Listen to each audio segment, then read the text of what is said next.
Ֆլամենկոն ի սկզբանե իսպանացի գնչուների կիթառով կատարվող երաժշտություն էր, բայց նրա արմատները անչափ խորն են, հասնում են մինչև արաբական աշխարհ։ Բառը մինչև վերջ ստուգաբանված չի։ Տարբերակներն են.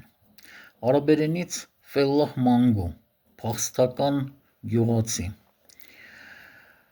Լատինական բառ կա ֆլամա, բոց, կապում են նաև այս բառի հետ։ Ֆլամանկո բառի հետ են կապում, որը նշանակում է ֆլամանդացի, կապելով ֆլամանդացի զինվորների հետ։ Բառը կապում են նույնիսկ ֆլամինգո թռչունի հետ, բայց վերջնական տարբերակ գոյություն չունի։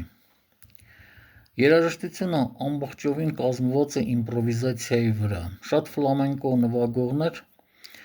նոտաներ չեն ճանաչել։ Երաժշտությունը երբեմն ուղեկցվում է պարով և երգով։ Պարի մեջ կան գնչողական և կելտական պարի տարրեր, իսկ երգի մեջ երբեմն զգացվում են արաբական մուղամների ազդեցությունը։ Աշխարհի լավագույն